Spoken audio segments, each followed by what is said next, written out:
Well, here we are. Welcome to Sauna Talk. Todd, how's life with you? You're down in Georgia, right? Yeah, Atlanta, Georgia. Life's good. Just getting into Good. fall season. The best time here in Atlanta. Loving it. Yes, we have fall up in Minnesota as well. And it's funny. I was just down in St. Petersburg, Florida, and there's a guy down there, great guy. He's starting fire and ice, building a mobile Yeah. wood burning sauna with three cold plunges in the back. And I'm thinking St. Petersburg, it was like 95 when I was down there. And he's asking me a lot of great questions about insulation. And I'm scratching my head saying, you could do the worst job of insulating in Florida and still probably come Be out okay. with Yeah. some. But is Yeah. sauna popular in your state of Georgia? And tell me about your sauna gig particularly. But first, sauna in Georgia. Yeah, I would say it's growing in popularity. I think, the exposure hasn't been there as much, especially compared to like Minnesota. But it's certainly growing. I have a small neighborhood of about 35 homes that I live in, and I've had two different saunas, in my yard or driveway. I'll tell you about those. And, quite a few of my neighbors have gotten into sauna and cold since then. So I think it's really just about being exposed to it and seeing the benefits and, across the board.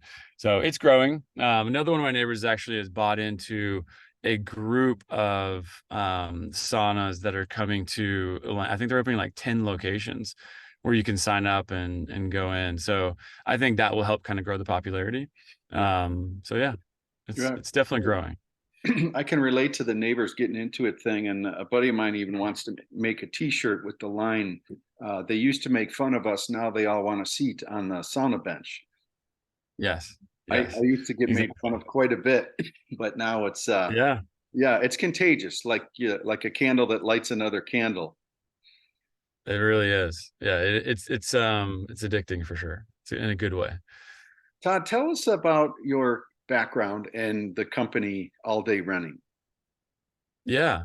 I've been in startups now for about 8 years. This is my fifth startup.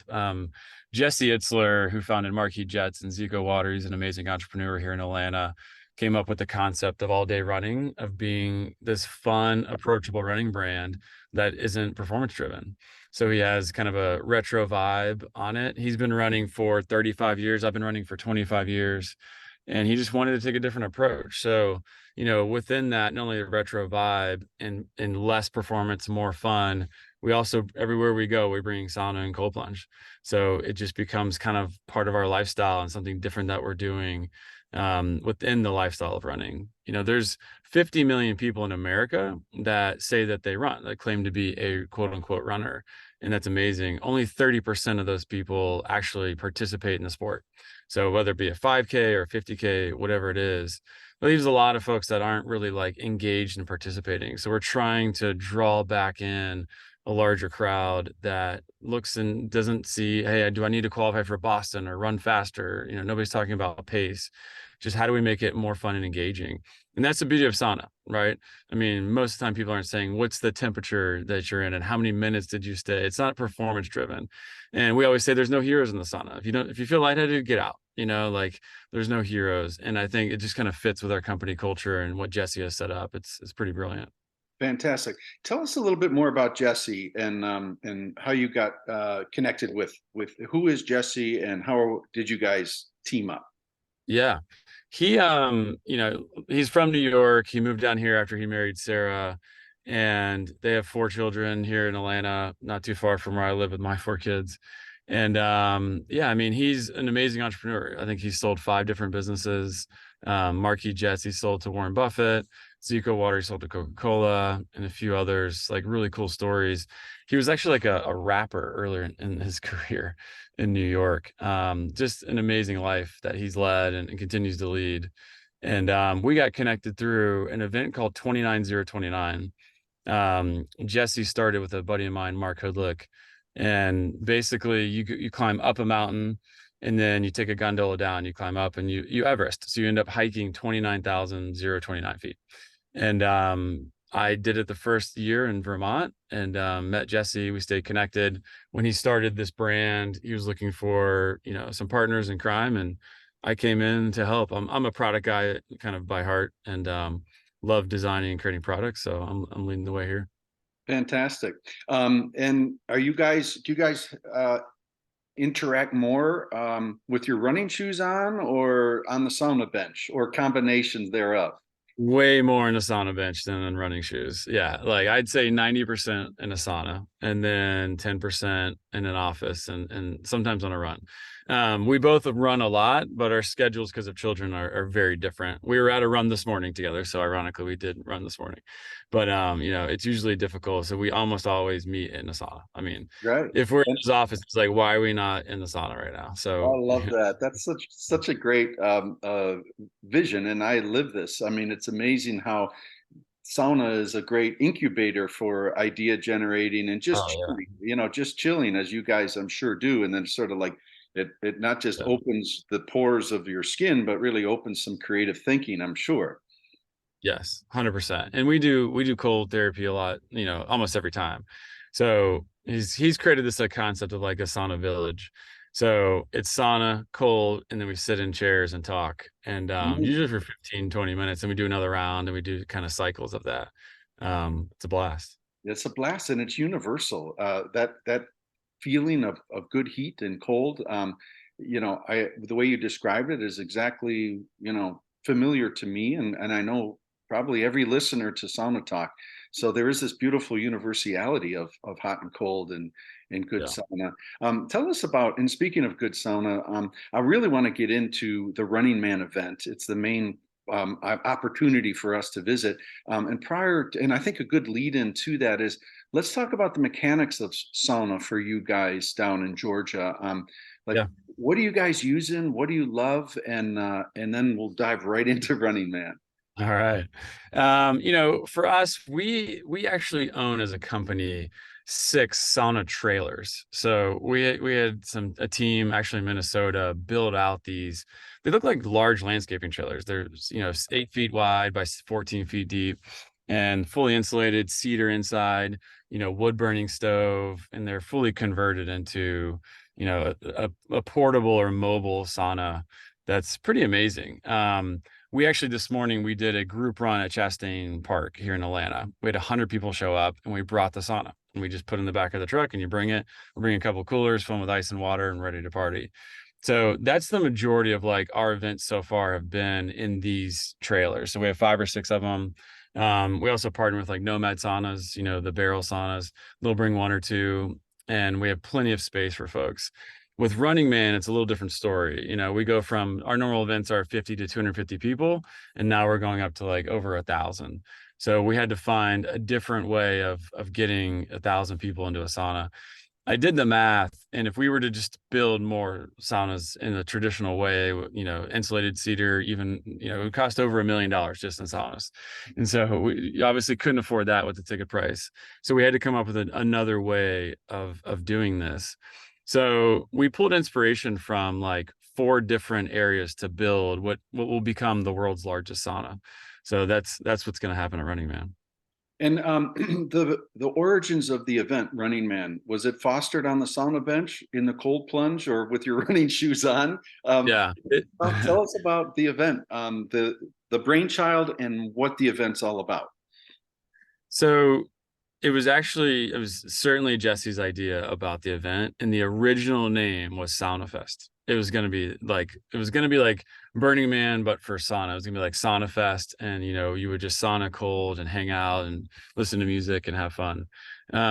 We kind of converted it more towards a mixture of things, right? So it's called Running Man. There's certainly a running element. You don't have to be a runner to show up. There's a large portion of the event that is the sauna. And we'll talk about the activities that are going on in Sauna Village. It will be absolutely insane. And then there's live music, there's health and wellness, there's speakers, there's comedians, DJs. It's just all types of things going on at any given time. So at any hour, there's probably 9 or 10 things to choose from. You can go hear a breakout session. You can go to the sauna and cold plunge. You can go to Sauna Village. You can play one of many games that we have going on. You can do yoga, breath work, sound bath. There's always something to do. And then we have group events as well. Like there's some big comedians coming in, and some big acts as well. And then the majority of time, in my belief, people will spend in Sauna Village. Right on. That's The great. way that So we're setting it up is just kind yeah. of epic. So look forward So to telling you Todd, about that. if I could, it's a sauna forward event. It is, yes, 100%. Yeah. The Sauna forward. origins of it, sitting around in a sauna with Jesse, was let's create Sauna Fest and let's make this a thing. Because he's been doing it for a while, like yourself, and has been in love with it for a long time. And the more people introduce us to it, the more they fall in love with it. And it just is so universal. It's not like anyone can do it. And so that's why how he wanted to kind of bring people together. And we've been working on it ever since. Fantastic. And tell listeners, please, I'm going to publish this as quickly as possible. It's an event that's coming up this fall in the year 2023. For listeners, where's the event? A little bit of the mechanics, the 5 W's of Yeah. of Running Man, Yeah. please. So we rented 5,000 acres in Kingston, Georgia. So it's about 45 minutes north of the city. And The city of on this acreage, sorry, the location again. Kingston, Georgia. It's near Rome, Georgia. Okay. And then context for that, please. In Georgia, where are we? Yeah. So if you're in Atlanta, it's 45 minutes north. So it's really close to Atlanta, Georgia. So you could fly in and be there in an hour. It was the home of the Atlanta steeplechase. So we had, there would be 40, 50,000 people going out there for the Atlanta steeplechase. It's a huge property. So it's a grass kind of very flat track that's 1 mile. And so inside of this track is 1.7 million square feet that we're setting up with Sauna Village, with the fun zone, all the food and beverage, the stages, the camping, everything's there. It's 3 days. It's this year in October 17th, 18th, and 19th, 2023. It's a Tuesday, Wednesday, Thursday. Next year, we have it reserved already on a weekend. So it'll be a Friday, Saturday, Sunday. And yeah, I mean, it's a huge property. It's beautiful. And that's where kind of it all comes into play. And camping's a big part of this too. Like most of our events are camping related. There's something to being in nature, being in the sauna, running, like just eating healthy that we obviously really enjoy. And we make sure that it's part of these events. So it's really a 3-day, 2-night excursion. Fantastic. Great. Well defined. When you describe the facility, it reminds me a little bit about Coachella Music Festival. It's also on a polo ground. So there's just Oh yeah. large flat grass. Similar vibe, Yeah. flat grass. Very similar. I'd say a little more like rural. Like it is in the country, beautiful. Like there's actually a river that kind of surrounds the property. So trees, it's wooded, it's gonna be fall. The nighttime temps will be 55, during the day it'll be 75. Fall in Atlanta is like our prime time. It's the reason I live in Atlanta. It's Yeah. really, really nice. So Well described. Does the river offer access for cool downs, or how will that be actualized? you could, yeah. I mean, you certainly could. It's not that far away. It's a short walk, maybe half a mile walk to the river, but it literally, like, if the tail end of the property is in the middle here, it goes literally all the way around the property. So it's really nice. Right on. Tell us about the mechanics of the sauna and how you are how you as a product developer, how did you test, lean in, please be bold in explaining, because we Yeah. FaceTime before, and I just want to commend Yeah. you for doing this in my view very logically, rationally, handling it in a very Yeah. practical way. So go ahead, please tell us about that. Yeah. So, I said earlier that it would have cost over $1 million to kind of build a traditional sauna this big. And obviously that's not affordable. So we had to find a way to kind of source the right components, get the right temperature that can hold, 250 to 350 people at a time, and then help them cycle through. So started with, kind of materials and structures that I thought could be beneficial. Actually saw an ad on Instagram for this grid system that you can build like a pergola on your back porch. So you take 4x4s and you put it into these grid systems, and you can build it out as much as you want. And they have 4-prong, 5-prong. And so you could literally, I'm building out like basically 3,000 square feet of, 10 by 10 structures that are cedar 4x4s built into kind of like the skeleton of a frame, right? So it's not crazy expensive, and it gives you a really nice structure of cedar that's very sturdy and strong. So that was the framing, if you will. And then the sidewalls, I've been seeing a lot of these and been in them, the sauna tents that you can pop up easily wherever you go and sauna anywhere you want, even on a hike. They're super lightweight. They're waterproof, fireproof. Like it's a nice material. It's a 3-ply Oxford. So I found the manufacturer that makes the material, and I called and they thought I was insane. They're like, why do you need so much of this fabric? So I had them make, basically it's 9 feet tall by 20 feet wide. So there's these massive curtains and the diamond stitch pattern. So that would become the walls. Mhm. So it's kind of like this, the walls are on a tint material that's black, holds the heat in very well, and it tacks into the top of the cedar, and then it goes down, but it's 9 feet tall. The sauna is only 7 feet tall. So it's got 2 feet of underlap. And then we put the flooring on top of that. So now it gives you a nice seal on the ground, with which I'll describe later, our cedar flooring. Mm-hmm. So now we needed a roof. I was with, I don't know if you know Luis, I affectionately call him the sauna poppy. He and a friend of his had made this like greenhouse sauna, and we were at ice camp in Minnesota that we put on, and we had saunas, and we had, we cut holes in the ice, and we were cold plunging, and it's freezing cold, and we'll talk about that later. But he had this greenhouse, and it wasn't lit up. It was 30 degrees outside. It was freezing, and I get in the sauna. It was sunny, and it was probably 95 degrees inside of it. It felt like 120, but just from the sunlight and then kind of being trapped inside this greenhouse effect. So I remembered that, and I found a commercial company that was making, like, basically think of like 1.5 inch tall clear polycarbonate roofing. And it's meant for, clear roofing. It's meant for greenhouses. It's meant for sidewalls. But, my days of, in the past when I was developing product, I knew a lot about plastic. Polycarbonate is the same material used for like bulletproof glass. Mm-hmm. It also has the highest melting point. So it's over 550 degrees to melt it.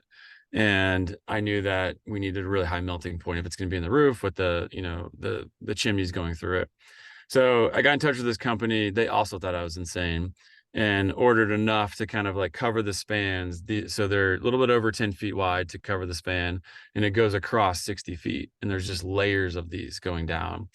And it's amazing because it lets the light in. And on a sunny day, I get in with this tents up. It's 120 degrees before I light the sauna, Mm-hmm. Mm-hmm. before I light the stove. So, lets a lot of heat in, it lets light in, which we needed. I couldn't do the tent material on top because it would be too hard to get lighting proper. And that was kind of like the structure. I'm like, okay, this is awesome. Then we love Kuma stoves. They're super powerful. They make a XL, really large version. So we bought a bunch of those. And they rate them at about 170 square feet for one of these extra large stoves. But I knew that kind of having them side by side, right? If you're doing 200 square feet next to 200 square feet, they both have an oven kind of offset. They can go a little bit more than that. And so I bought an oven for every 200 square feet. Got the chimney package that goes through the roof, and actually kind of tested the heat of each one. The stove, when it's really lit up for about 4 or 5 hours, it gets about 580 degrees. The chimney at the bottom's 450. The chimney at the top, it's a single wall chimney, is about 350. Once it gets to the conversion box, it's only about 230 degrees. It's not bad. Amazing. Just to dive in on you and I have nerded out about single wall versus double wall. Have we come to a conclusion for the world's largest sauna? From the stove to the chimney box, I do single wall so I can still get some radiant heat. And then when I convert it, it then hits the polycarbonate, and my temp's only 200 degrees. Exactly. So, really 190 to 200. So I'm way below the melting point. And so that's where I convert to the Class A double wall. Perfect. Going through. And I just want to dive in also. Tell us about the proof of concept and the testing. And it's probably, the visual of that is probably 20 steps of where you're sitting. So share with us that, if you could. Yeah, I knew I had to build a prototype because all these specialty parts were complex. And I was actually off on the first prototype, so I had to adjust it, and I adjusted the full order. But I wanted to see how hot it got. I wanted to see what the temp was before I lit the sauna. I wanted to understand everything. So I built a 200 square foot prototype on my back porch. So I have kind of like a walkout backyard. It's all patio, it's all concrete. and I built it in the backyard. Wife's not super excited about it, but I have like pallets and crates and a 200 square foot sauna, which is not small. I mean, it's 20 feet by 10 feet. So it sits back there. My neighbors have all gotten into it, so we do it 2 or 3 times a week together. Mhm. And it's been a great way of testing, one, the temperature of things, just how the size of the panels and the wood and everything that's needed. Like I said, everything got adjusted once I built the prototype. I hate to use the word optimize because it's so overused in nomenclature of business and things like that. But you really did. That's a word that comes to mind. I mean, with material, the way you're managing material, the way you're managing the efficiency of the stove and the thermal output. Yeah, and this this polycarbonate roof, with Georgia, Yeah. sunny day, you got so much on your side with this with this design. I'm sensing. Yes. And then you get into the fun stuff like, okay, how do you get airflow and how do you get the smell out? Like, how does all that work? So what we're doing is we're making this flooring that's 2 feet wide by 10 feet, right? So everything's kind of these 10-foot grids and Yeah. they interlock. Mhm. Nomad Sauna is helping me build this flooring. Great guys, Phil and CT. Right So on. they're Shout out to Nomad building. Sauna. And by the Oh, way, yeah. this is all this. I'm on the Minnesota Sauna advisory group. No, it does not exist. But Yeah. you mentioned 2 Minnesota companies here with that, and just well, actually 3 in passing, and I want to acknowledge them because I waved the Minnesota Sauna flag, of course, being a 30-year a Minnesotan myself. So just catching everybody up. We have Phil and the team from Nomad Sauna doing a lot of the build. You can share a little bit more about that. And then a nod to Darren at Northup. He is the founder of this, let's call it the greenhouse sauna that you experienced. That was an inspiration for the roofing of that. And then Lampa Manufacturing, Tower, Minnesota, maker of the kick-ass Kuma stove. So right there, we're checking 3 Minnesota boxes. So good on you, Todd. Oh, there's a fourth. Go ahead. Sauna Poppy. Oh, Sauna Poppy, yes, yeah, an enthusiastic sauna enthusiast and partner in crime. So, yeah, but keep going, Todd. We're doing great on the mechanics of this sauna and your testing of it. You interlock the floor, and now it's one continuous cedar flooring that's going to give you smell. It's going to lift you off the ground so the sweat can go in. And then it'll touch as the curtain comes down, the wood floor goes over it. I'm actually putting like a waterproof laminate over that. So if you sweat, it doesn't go on the fabric. It then kind of continues to flow down. Beautiful. So like airflow, there's no water retention, and it all kind of like goes into the ground. So that helped a lot. And then the wood burning stove obviously helps with airflow because it's kind of pulling oxygen in. And then our entry and exit points are a lot of fun. So, Phil and CT are building a barrel sauna that you'll enter into to come into the sauna, and then you'll exit through another barrel. So that's kind of like the entry and exit points. We'll have emergency exits as well. So Beautiful. that gets like a really good like heating structure, lighting, smell and airflow, kind of like solved all these complexities really when you think about putting 350 sweaty human beings in a room and Yeah, then letting no, them 6 to 8 hours. There's yes. so And so, what are the final dimensions of the world's largest sauna? so the nice thing that we have kind of built out is it's almost like 65 by 45 is the way to think about it, and then we have another 100 feet going in and out. And then it can expand. So I have an extra like 200 and 400 square feet that if we have more people come at the last minute, I can continue to expand the sauna. And then next year we're going to let twice as many people come. So Yeah. we'll literally just double the expansion. It'll be one large room. Oh, that's And so cool. we wanted this to look and feel is like a club. So like you walked into a nightclub and you're hanging out. I mean, obviously sauna is the best place to build community and meet new people. So when you check in at Running Man, everybody gets one of these cards from a company called IYK, and you tap it on your phone and it automatically picks up, and you now own that card. You put in your information, it could be LinkedIn, Instagram, your email, whatever you want. So you're in the sauna and you meet somebody, you just tap that card on their phone and it downloads all your information. So you can really quickly build community inside the sauna.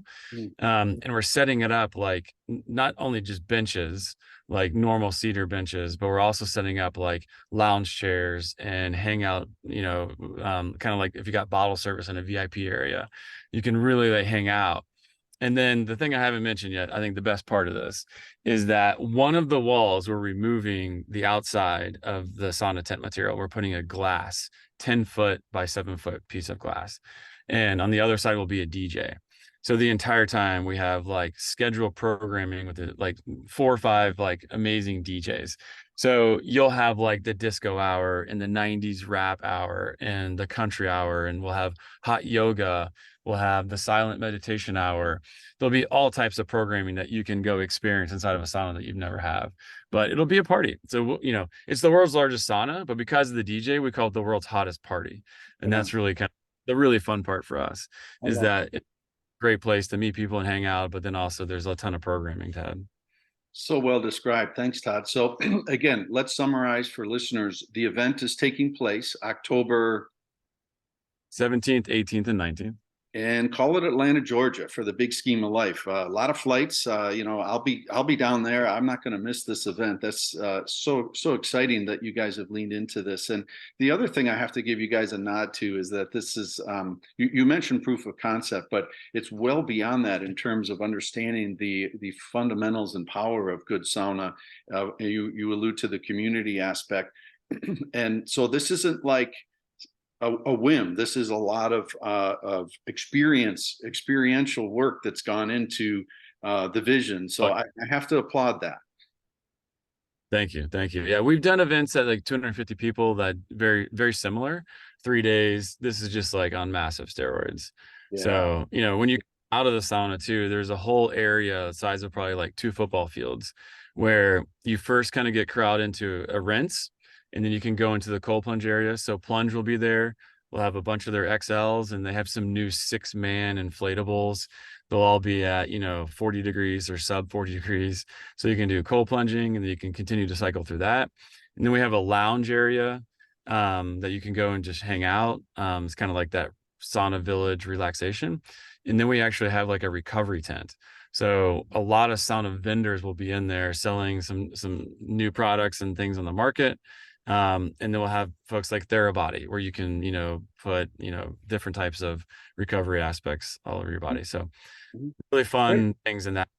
And you can get a smoothie, you can, whatever you want to do. There'll also be a bar inside.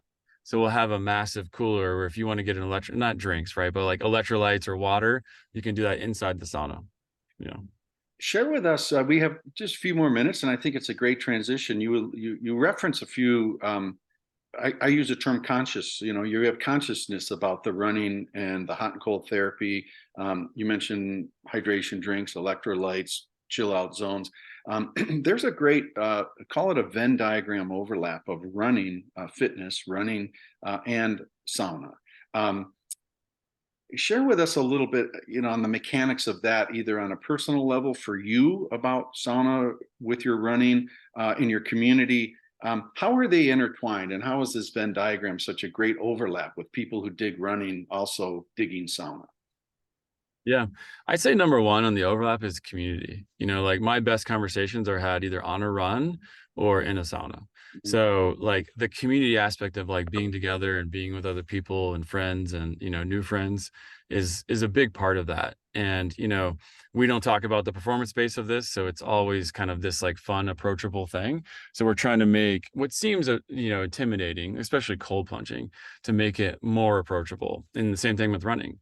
Jesse's got a thing where he runs 7 and then he walks 3. And that's what he does, no matter what distance he's going. And he stays consistent on that. And so I think that's just another way of like bringing to life, something that's more approachable. Thank you.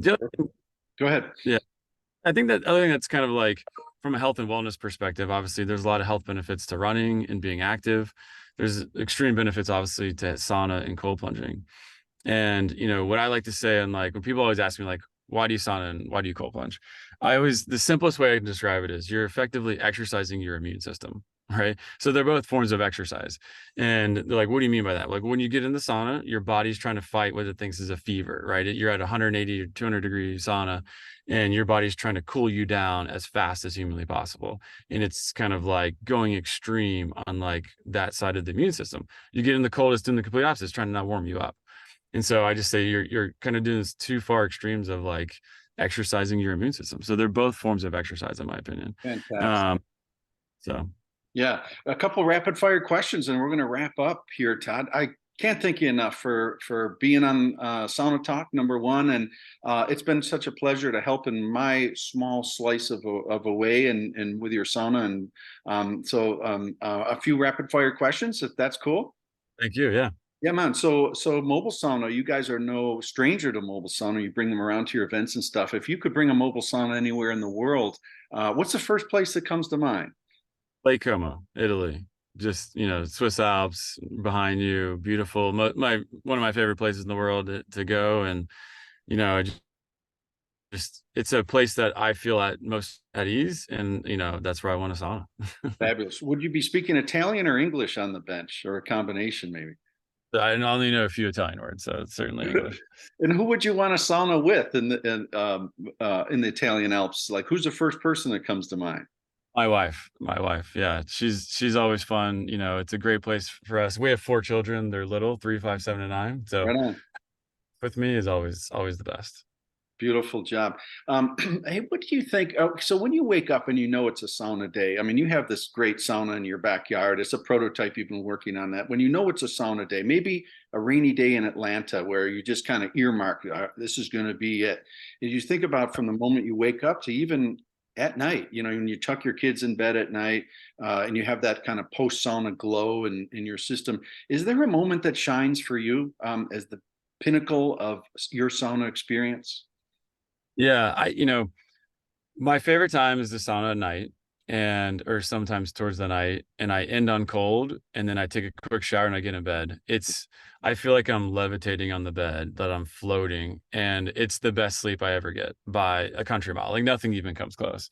So like that experience of like being in bed after one feels amazing, and then the sleep is even better. So that's probably one. And I love starting the fire. Like just there's something to like starting the fire, getting it going, and then that first sweat. Like those Mhm. are moments that stand out. Absolutely. So well said. Thank you for that answer, Todd. I can relate on all three of those levels. I do love that starting of the fire, and I also love that entering round one. I feel like that's such a treat. And we talk about the egalitarian, how good heat is egalitarian, and I know that feeling that you have in your backyard. It's kind of a special thing to have that oneness of good heat, isn't it? It is. Yeah. Well said. I like that. Final question for you. What do you think is now you're into wood burning sauna? You're no stranger to sauna. You've been doing this for several years and bringing it forward. And in North America, what do you think is most misunderstood about sauna? Like if you could broadcast that like out there, what comes to mind on that question for you? I mean, I hit on it a little earlier. Maybe I got ahead of myself. I think people are still confused on the health benefits, and how extreme they are. I think there's some folks like obviously like Peter Attia that are being very vocal now of like how beneficial sauna is to health and longevity. I think that's becoming more understood these days, but it's probably the most misunderstood thing currently. They think it's just something like their gym might have had it. It was 140 degrees. They would walk in for 5 minutes and then go do a workout. They didn't understand like how long to be in there and how to kind of think about sessions and hot and cold therapy. I think now that that's better understood, even scientifically, people are now kind of like, okay, what is this doing for my white blood cells? Why are these people not getting sick? They're starting to understand it more. And, that I think the health benefits probably the biggest. No, well said. Yeah, sort of the the why behind the what. Like we know what, but now why and maybe even how. I mean, we're getting kind of a lot of the five W's involved in that. But yeah, I mean, and that's something that's sort of like as you and we know this as sauna takers, like we 3-4 times a week. But yeah, it is quite exciting to kind of peel the onion back and understand some of the mechanics of the why, right? Yeah, I agree. The other thing too, and this is more on the cold side, but if I go for a run and then I sauna in a cold, like there's a lot of like literature out there that says, hey, you shouldn't cold plunge within 6 hours of a run. And I can respect that, but I don't know the temperature at which they were looking at that. Mm. Because if I go for a run, I want to get in like a 55-degree cold plunge. That may not be considered super cold, Right. but it is or like it's in Georgia, it's 95 degrees and I'm hot. So it's a way of like quickly cooling my body down and Right allowing on. me to normal. So I think, you had to look at everything in context and relative, like, yeah, if I got in a 35-degree ice plunge, it will change the mechanics of what's going on in recovery of my muscles. But 55 just feels good, Feels good. I think. Hey man, that's right, Todd. If it feels good, do it. I mean, that's what I've been doing for 30 years. And yeah, it's you listen to your body, right? And you develop this sort of intuitiveness about this extreme temperature thing that you roll with, right? Like a buddy of mine says there's no need for a sauna timer. Like sauna timers are worthless. And I kind of prescribe to that. I like putting the stopwatch away and the rules away, and just, if it feels good, you roll with it. I'm the same way. I stopped running with the watch about 2 years ago. I Mhm. just run, and I run the pace that feels good. And I kind of do the same thing in the sauna. I don't measure the cold. I just get in the cold and I get out when I want to get out.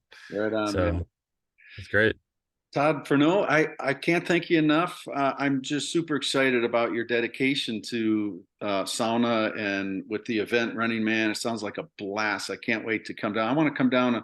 I think I made a commitment to come down a little earlier and help set up, Uh, some of the mechanics of the world's largest sauna. So uh, uh, I'm going to work on my flights, and I hope those listening to Sauna Talk after this episode, go to their web browser and punch in flights and see about coming down to Atlanta for Running Man. I mean, what a cool thing, and experience the world's largest sauna.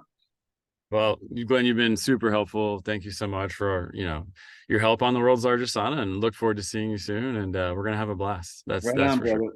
Thanks for All right. taking us out, and thanks for being a part of Sauna Talk, Todd. All right. Have a great day. Cheers, man. Yeah.